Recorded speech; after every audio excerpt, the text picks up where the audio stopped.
ఇంకను చెడు స్వభావంలోనే ఉన్నారా? సరే అలాగే ఉన్నాయి.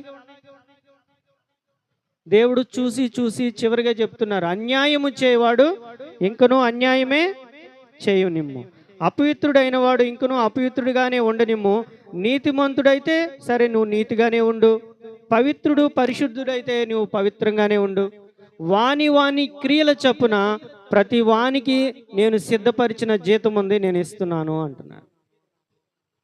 దేవుని యొద్ద మనందరికీ ఇవ్వటానికి సిద్ధం చేశారట జీతాన్ని.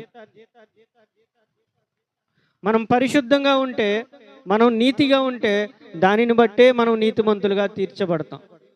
ఇంకను అపవిత్రులుగా ఉంటే, ఇంకను పాపములో ఉంటే, ఇంకను మోసంలోనే ఉంటే దాన్ని బట్టే మనము జీతం తీసుకుంటాం.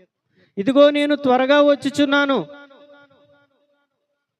వాని వాని క్రియల చొప్పున. మనం మారు మనసు పొందిన దాన్ని బట్టి దేవుడు తీర్పు తీర్చరండి. అరే ఇతడు మారు మనసు పొందాడు, ఇతను తీసుకెళ్ళి నీతిమంతులు పడైనరా అంటారనుకుంటున్నారేమో. మారు మనసు పొందిన వారైనా బాప్టిజం తీసుకున్న వారైనా వాని వాని క్రియల చొప్పున మీరు ప్రతిఫలం పొందుతారు. నేనైనా ప్రతిఫలం పొందుతాను. నేను మారు మనసు పొందానని, లేకపోతే ఈ స్టేజ్ మీద వాక్యం చెప్తున్నానని, లేకపోతే పాటలు పాడతానని నేను నీతిమంతుడిగా దేవుడు తీర్చరు.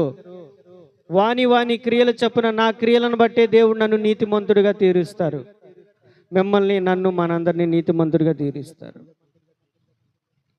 కాబట్టి మేలైనది చేయనెరిగి మనం నిర్లక్ష్యంగా ఉంటే మనం ఓడిపోతాం చివరికి.